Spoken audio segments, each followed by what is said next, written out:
May it please the Court, my name is Erin L. Blanche, formerly Erin L. Hutnick, and I represent the appellant Donald Gibson, and I would like to reserve 5 minutes for rebuttal. The two precedential cases that have value in this instant case is McLeod against Commonwealth and Bell against Commonwealth. The holdings of these cases by this Court is significant in Mr. Gibson's case for two reasons. The first reason is that the facts and circumstances of McLeod and Mr. McLeod and Mr. Bell were different, as Mr. Bell was in the annual review stage and Mr. McLeod was in the initial civil commitment proceeding stage. Because the statutory interpretation of the relevant sections of 37.2, and you'll notice that the legislature has not explicitly stated burden, not for the second stage of the trial or for the annual review proceeding. So we rely on the cases that have already been decided by this Court. McLeod holds unequivocally that the burden of proving that there is no suitable, less restrictive alternative to involuntary confinement rests with the Commonwealth and cannot be shifted to the prisoner. And that second reason that the holdings in this case is so significant is that the interpretation of the statutes should comport with the due process. In Hood v. Commonwealth, which is another Sexually Violent Predator Act case, this Court quoted the U.S. Supreme Court to remind us that the commitment to a mental hospital produces a massive curtailment of liberty, and the consequences of that require due process protection. And that applies to the sexually violent predator commitment proceedings. With this in mind, as we look to Code 37.2-908 D&E, there are two simple but critical phrases used by the legislature, and it's the same phrase, it's just used twice when determining the process of whether a person is securely confined or conditionally released, and that is the term continue the trial. Counsel, let me ask you a question. I don't mean to interrupt you, but I'm going to sort of jump ahead a little bit. McLeod and the other case seem to be inconsistent. Is that right? Just go on with me, okay? Sure. Okay. The one way to reconcile them is to have a different procedure for the first time you're being declared an habitual offender and deciding whether you should be committed and on a review. Is that one way to reconcile them? Yes, Your Honor. And wouldn't the language of, this is a friendly question, by the way, 37.2-908D, I'm sorry, not 908, 910, which it talks about a person remaining, a violent predator remaining in the custody of the commissioner. Doesn't that suggest the position that you were arguing? Yes, Your Honor. And okay. It's a very big difference from remaining in than the initial commitment. So your point is it's okay for you think it's appropriate for the Commonwealth to have the burden of proof on the initial proceeding, because once we're through with the determination of a sexually violent predator, then the next step is where that person is going to be, either involuntarily committed or released on conditions. And the burden should still be on the Commonwealth. Correct. But perhaps it should shift over to the respondent when he's coming back for review, because he's already been committed. Correct. And I think under the statutes, as I just pointed out, 910, as well as 911, which allows a committed person to petition at any time that's not part of the annual review proceedings for commitment, or the commissioner to petition for conditional release, somebody that's been committed. The statute allows for that. I think that also supports that view as well, that the annual review phrase is more of a review, as it's titled, to determine what factors that the court has already considered in the first initial trial has changed or has adjusted, whether there's a job or whether there's progress of treatment, all of that. Let me ask you one additional question. This is slightly different. It changes the case a little bit. One of the things that troubles me about the statute is the way that it takes place. Once the person has been declared a sexually violent predator by the jury, then the judge has got two choices. The judge can, on his or her own, determine that the person shall be committed, or continue the trial for not less than 45 days or more than 60 days to have this other information. What does that do to a burden of proof? Does that do anything at all? Well, Your Honor, I think that Mr. Gibson, I don't think, has to concede that that's a constitutional provision, that aspect comports with due process. But I think even if that were the case, that part of the stage that you described is part and parcel of the second stage of the trial. And all stages of the trial, including that little preliminary determination, as well as the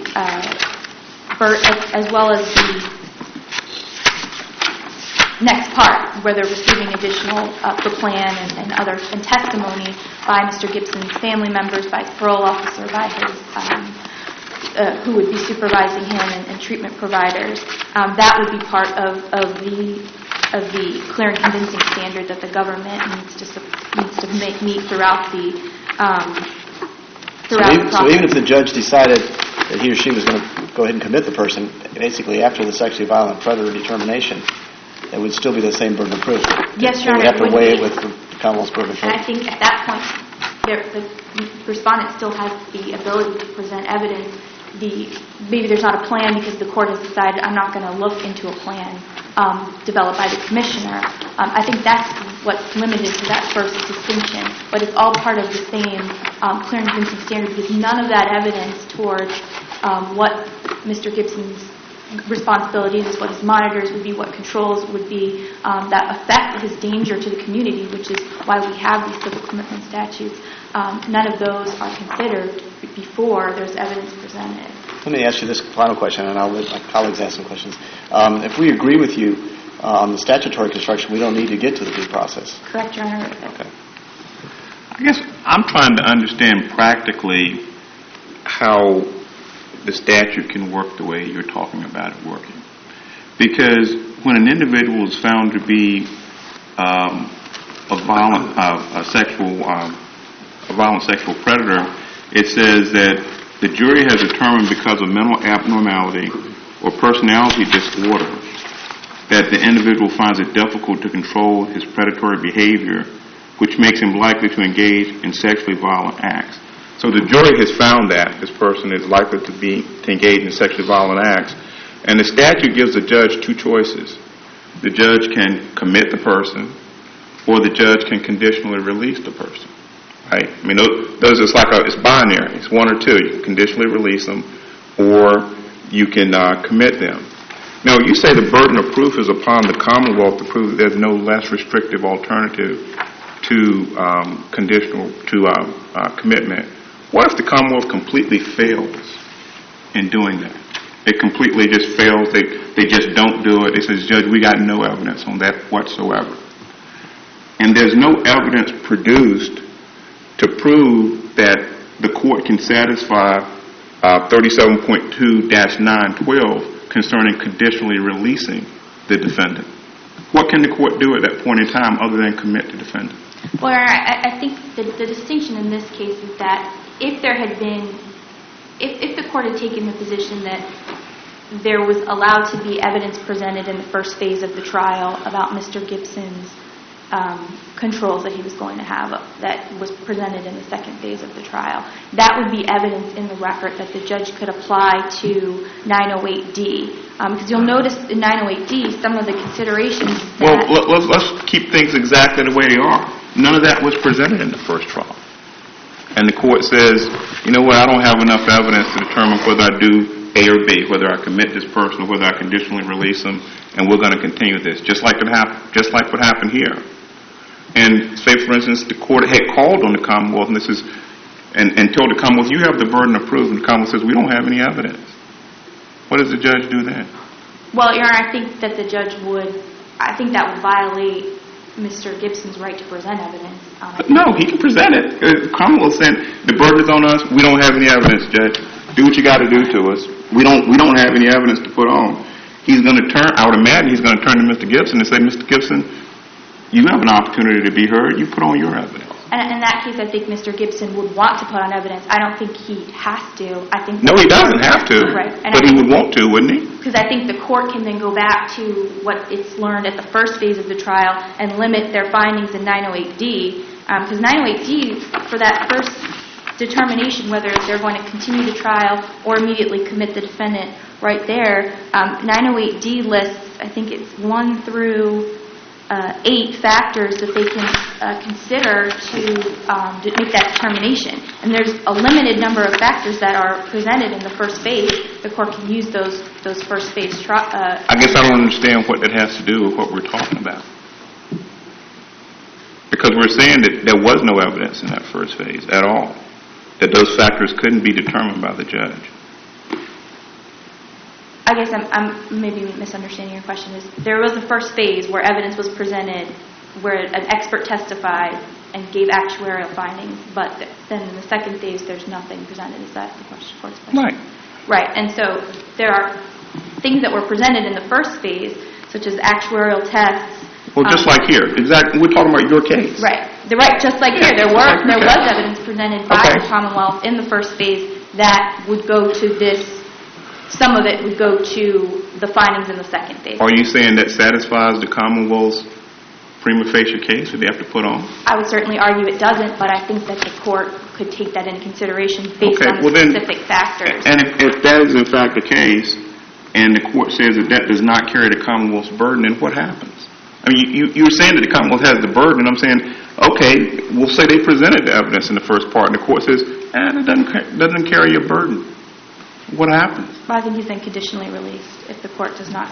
Well, then how can he be conditionally released when 37.2-912 says, anytime the court considers the respondent's need for securing patient treatment pursuant to this chapter, it shall place the respondent on conditional release if it finds, and then it lists 4 things. And the court says, I can't find those 4 things either. They're not here because nobody's presented them to me. So I've got a sexually violent predator. I've got no evidence that they should be conditionally released. I think the judge has got to commit that person. Why wouldn't he? And I think he... If 912 cannot be satisfied, why wouldn't the judge have to commit the person? Well, I think if 912 cannot be satisfied based on the evidence that the court had before it in the first trial, then yes, they should commit him. But if that were the case, then there should be evidence admitted in the first trial in the first phase of the trial by Mr. Gibson to go to those factors, which was totally taken out of the jury. But remember, we're at the second phase of the trial, so Mr. Gibson can put on whatever he wants to. Correct. But what if Mr. Gibson's evidence doesn't satisfy 912? The Commonwealth has put on their case, and you say they have the burden. They failed in that. You let Mr. Gibson put on whatever he wants to put on, and he's failed to prove that there's a conditional release plan that is acceptable under 912. What happens to Mr. Gibson? Well, I think Mr. Gibson's evidence would go towards that, but I don't think he has the burden of proof, of persuasion by clear and convincing evidence. Does he have the burden does the burden now shift him to present evidence? Is that what happens? Obviously, he needs to present evidence, not to persuade beyond clear and convincing evidence. Okay. Counsel, I think Justice Millett may have cut through the confusion just now. Obviously, we have to look at McLeod and Bell and determine how to meld the two. We have to look at the original trial and the annual review and figure out how they work together. But I think we have been conflating burden of persuasion with burden of production. In the original trial, the Commonwealth always bears the burden of persuasion, both in terms of is he or is he not a sexually violent predator, and should he be confined. In the original phase of that trial, the evidence that's produced is in all likelihood going to speak to both of those issues. The evidence that's produced in the original phase is also going to go towards satisfying the confinement factors. But in the second phase, the Commonwealth, to the extent it may not have met, in the second phase, the Commonwealth still has the burden of coming forward with any evidence supporting confinement that wasn't brought forward at the first phase. And likewise, Mr. Gibson or the individual found to be a sexually violent predator has the burden of coming forward, of producing evidence showing that there is a less restrictive alternative. But at the end of the day, at the end of the second phase, the burden of persuasion has never left the Commonwealth. Would you agree with that? That is exactly what I would agree. I would say that Mr. Gibson does have the opportunity, the burden of production, I think the chance to show, which he did in this case, things in the second phase that weren't. And if he doesn't show anything, if he puts on no evidence of less restrictive alternative, then in all likelihood, looking at the real trial world out there, the evidence that the Commonwealth put on at the first phase will speak to the factors the judge has to analyze during the second phase. Is that a fair statement? Yes, that is a fair statement. Thank you.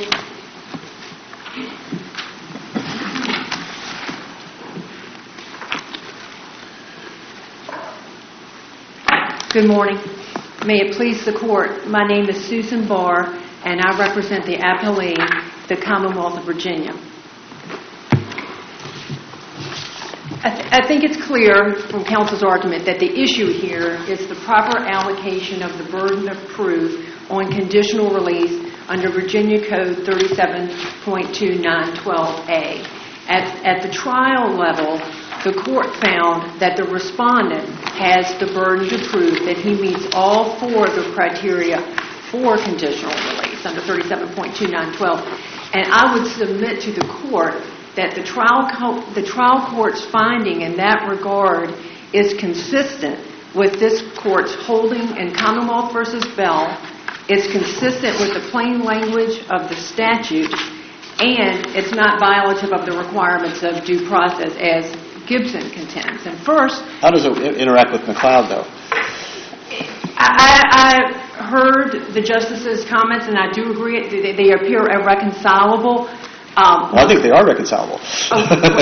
Well, let me address that. Okay. In McLeod, this court found that it was the Commonwealth's burden to prove that there's no suitable, less restrictive alternative to commitment, and that burden cannot be placed on the respondent.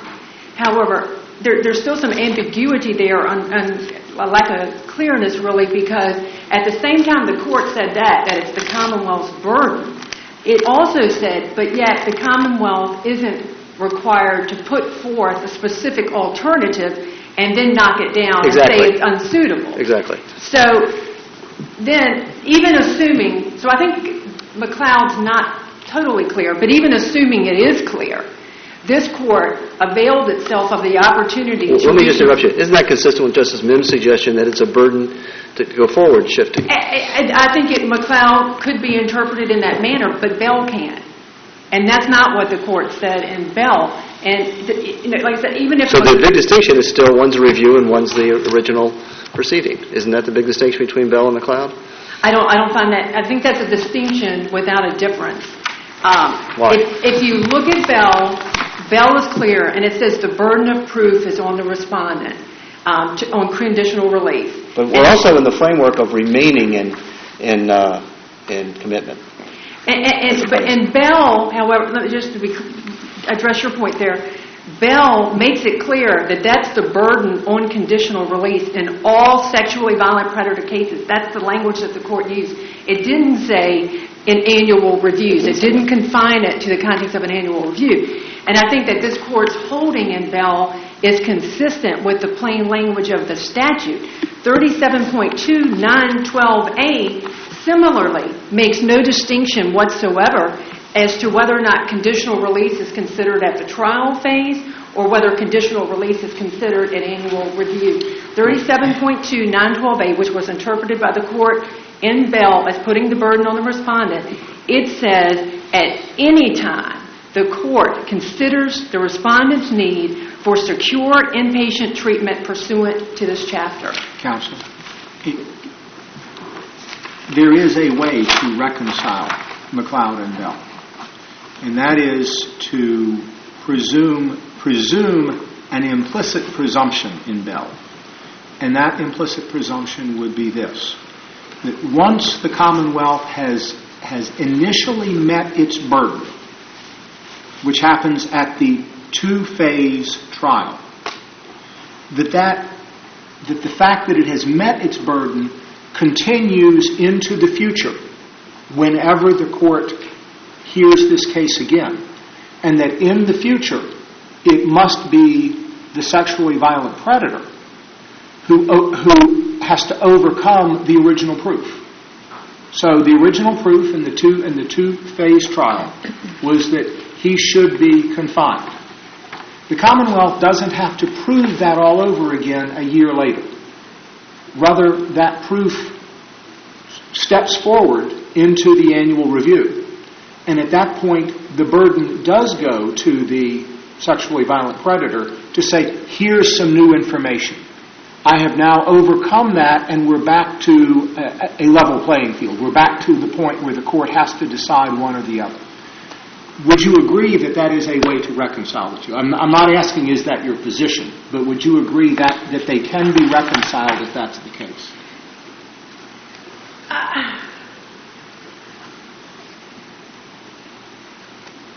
Yeah, I would think conceivably that would be a manner of reconciling it. But again, I don't think that's consistent with what the court said in Bell.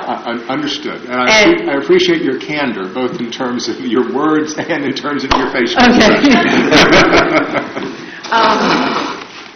And I admit, my inexperience on this too, and that I don't know under what circumstances the court is permitted to read a rebuttable presumption into a statute where there is none. But I understand what you're saying, and conceivably that is a way, but I think it's not consistent with Bell. Well, in the interest of reciprocal candor, we have to read this statute not only in light of what did the General Assembly say, but there's another appellate court up in Washington that tends to pay a whole lot of attention to how states interpret these statutes, and I'll just leave that as I meant. Okay. And along the lines, too, about following up on the earlier point about the statute itself makes no distinction as to when conditional release is considered. I think if you look at the four criteria themselves, they would also suggest that the burden is on the respondent to make those findings. There are findings that are in his favor. They require the court to make affirmative findings, and the court would not be able to make such affirmative findings based solely or based upon a mere failure of the Commonwealth's proof. Just the way that they're worded. Just by way of example, I won't go through them all, but just by way of example, there is significant reason to believe that the respondent, if conditionally released, would comply with the conditions specified. If the Commonwealth failed in its burden in putting forth reasons why it believes that he wouldn't comply, I'm not sure that would enable the trial court to make the affirmative finding that there's a significant reason to believe that, yes, he will. And all of the ones, the manner in which they're worded suggests, I would submit, that the burden is on the respondent. So let me interrupt you for just 1 second, because I asked you the same question I asked opposing counsel. On 37.2-908D, I want to ask you how that works. It says, if the court or jury finds the respondent to be a sexually violent predator, the court shall then determine that the respondent be committed or continue the trial for not less than... How does a judge... Does that mean he or she can do either one?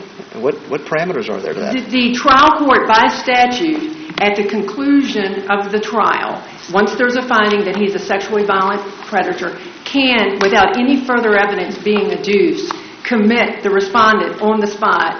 And if you read on in 37... or do the other thing, and how does the judge know which one to do? Or is it complete discretion? Or what is it? It lists factors. How does it work? Yeah.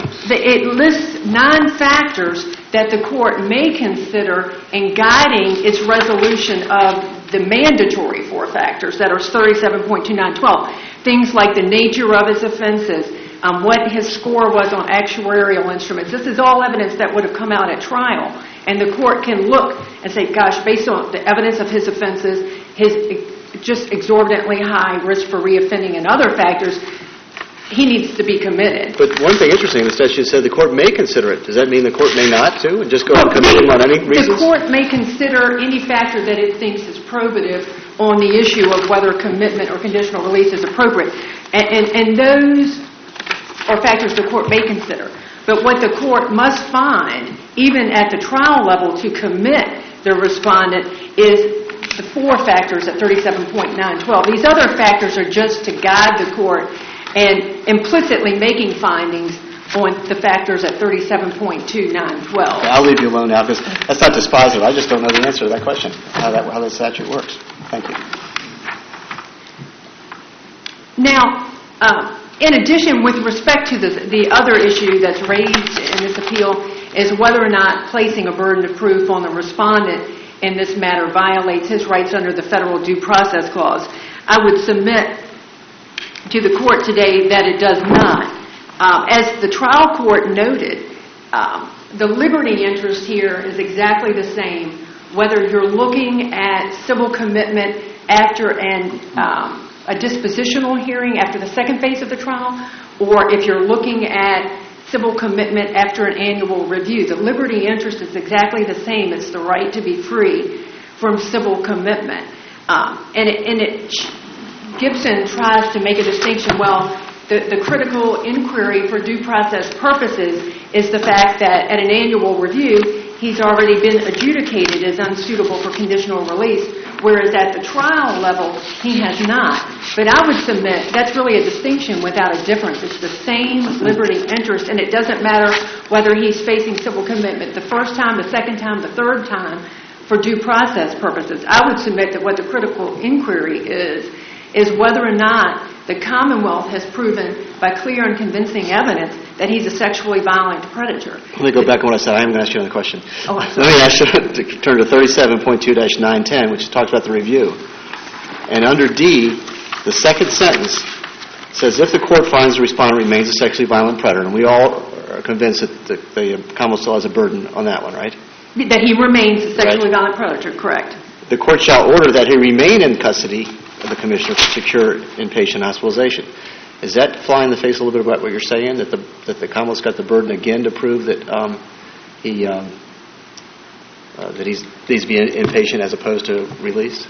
Sounds like remain has a little different wording to it. I don't think so. I may be misunderstanding what Your Honor is saying, but I think it says... in other words, remain to me means what Justice Mims was saying, that the Commonwealth can rely upon that consideration from a year earlier that inpatient was the appropriate disposition. But if you read on, it says that he remains in secure inpatient treatment or that he be conditionally released.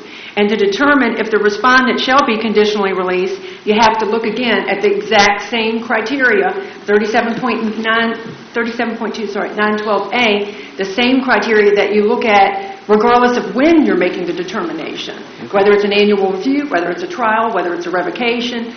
It's the same provision of the statute. And so I think it would do violence to the statute to say that, yes, this language, which is clear and unambiguous on its face, it means one thing in an annual review context, it means another thing in a revocation, and it means another thing at the trial level. When the statute itself says at any time that conditional release is being considered, or at any time his need for secure inpatient treatment is being considered, these are the criteria that are to guide the court. And you're basically saying that the consideration of the individual's liberty rights is the same in both instances and will be subject to the same due process. Exactly, because the liberty interest is the same. Regardless. So if you don't have to have a due process, if 910 doesn't have a due process issue, then your suggested approach to the 908 situation would not have a due process issue either. It would be it's the same right. Liberty interest. And I think it was Justice Millett who was talking earlier about the fact, I may be wrong, I'm sorry, about the fact that the statute allows you to be committed immediately following a determination of an SVP, or the court can continue the trial. And I would submit that based on the statute and in the absence of any authority cited by Gibson, there's no right to even have an opportunity to present evidence on alternatives to commitment. You can be committed on the spot based on the evidence that's already adduced at trial, and without a right to even have an opportunity to put forth evidence regarding alternatives to commitment. How then can you say that it violates Gibson's due process rights to put the burden on him if he is afforded that? To say that, yes, it was wrong to put the burden on him when he didn't even have a right to have an opportunity to put that evidence on. And lastly, the one thing, other thing I was going to mention is that it seems analogous to criminal cases where the U.S. Supreme Court has held that the Constitution permits the burden of proof to be placed on a criminal defendant on matters such as affirmative defenses or other matters that go to reduce the severity of the offense or to mitigate the punishment, as long as the Commonwealth isn't requiring the criminal defendant to negate an element of the crime. And I think here, that's what's going, an analogous situation is by asking for conditional release, Gibson is essentially asking to be relieved of the consequence of a sexually violent predator determination. Counsel, to continue that criminal analogy one more step, would it not also be analogous to, at the sentencing, within a criminal trial, you've got a two-phase trial, and the burden is on the Commonwealth not only to show guilt, but also to put on the proof that supports the sentence that it is arguing for. Subsequently, when it comes back before a tribunal on parole, when we had parole, it was not the Commonwealth's burden to argue why the person should remain. It was the individual's burden to argue why he should be released. Is this not analogous? Is the way that it's been posited by some of these questions not analogous to this? I'm sorry, I don't think I understood your question. I'm sorry. You're saying that it would be The question, actually, okay. It was somewhat rhetorical, and Okay. the time has expired. Okay, so I'm sorry. That's okay. I'll just withdraw. And I would just point out, given the analogy, it would be analogous to a case where there's a mandatory minimum sentence on a defendant. and what does the Commonwealth have to put on in order for them to be sentenced to the mandatory minimum sentence? And I think the rhetorical answer would be nothing. Thank you. Thank you. I think you used all your time. Thank you. Court stands adjourned until 9 o'clock tomorrow morning. All right.